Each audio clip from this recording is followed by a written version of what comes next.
Hey everyone, welcome back to Wealth Wave, where we break down money matters that actually matter to you. And today, we've got a pretty surprising update coming out of Washington that's catching a lot of attention. There's a new bill being proposed that could put $600 rebate checks directly into the hands of Americans, not as part of your tax refund, and not connected to any COVID-era relief but funded by tariffs. Yes, you heard that right.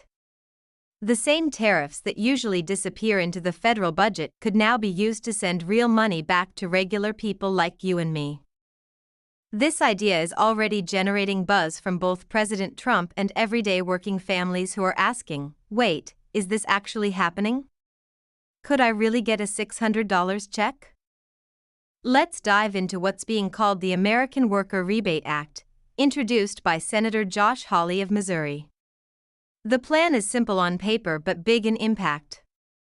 Right now, when products are imported into the U.S., the government collects tariffs, essentially fees on those goods.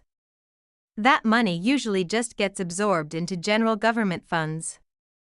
But under this new proposal, part of those funds would be paid back to you, almost like a rebate for being a consumer in an import-heavy economy. And here's the deal: the payments would start at $600 per person, including adults and dependent children. So a family of 4 could be looking at $2,400 or more in direct cash.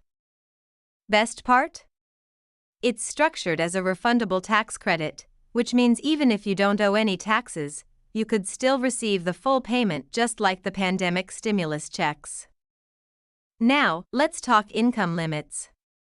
The full amount would be available to individuals earning under $75,000 and married couples earning under $150,000.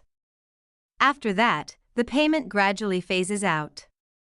So if you're a little over the limit, you'll still get something, just not the full $600.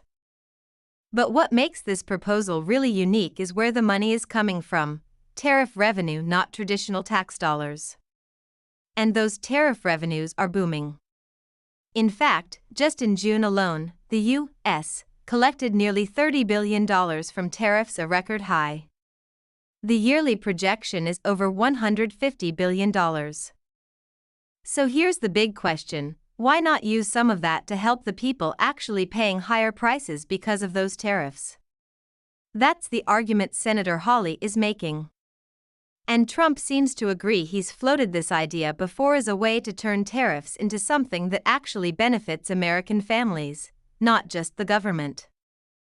Now, of course, not everyone's on board. Some economists are raising red flags about inflation risks. They point out that when the government sends out cash like this, especially during uncertain economic times, it can drive prices up. The Federal Reserve Bank of St. Louis estimates that stimulus checks contributed to about a third of the inflation spike we saw in 2022. So this is definitely a real concern. And there's also the hidden cost of tariffs.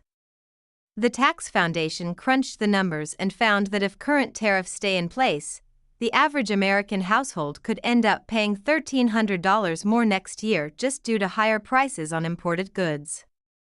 That means even if you get a $600 rebate, you might unknowingly lose more through your weekly spending. Tariffs are often called invisible taxes because you don't see them on your receipts, but you do feel them in the price of everyday items like clothes, electronics, and groceries. This rebate idea is essentially trying to give some of that money back. Whether that's fair or smart policy?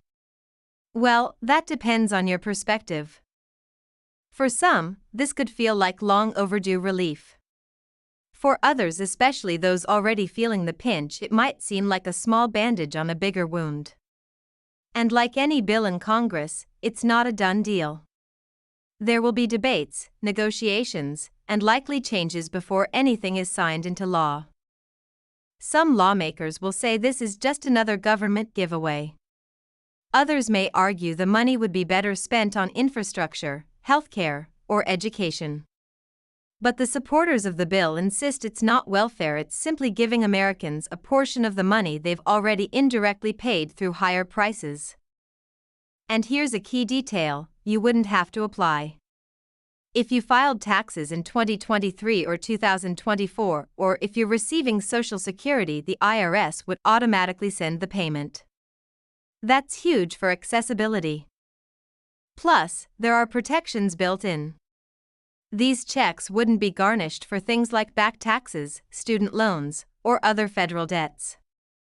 That means if you're behind financially, this money goes straight to you, not your creditors. Military families would also get extra flexibility if only one spouse has a valid Social Security number, but one is actively serving, the family would still qualify. And adopted children with alternative taxpayer IDs would be eligible too. And let's not forget the timing. This proposal is coming in an election year. So yes, there's definitely a political angle here. It's being framed as a pro-worker, pro-family initiative aimed at boosting financial stability without relying on emergency COVID-style spending. Now, before we wrap up, there's one more big picture idea floating around. Could this be the start of a new model for distributing tariff revenue? Trump has also proposed creating a $1,000 investment account for every newborn child between 2025 and 2029, a separate plan, but in the same spirit of turning federal funds into household wealth building tools. If this rebate program gains popularity, we could start to see tariffs used less as a hidden tax and more like a trade dividend for the American people. If you suddenly got $600, what would you do with it? Drop a comment down below. I read every single one. And don't forget to hit like if this helped you understand what's happening, and subscribe here on WealthWave for more breakdowns on stimulus updates, benefits, and smart money moves. Thanks for tuning in, and I'll catch you in the next one.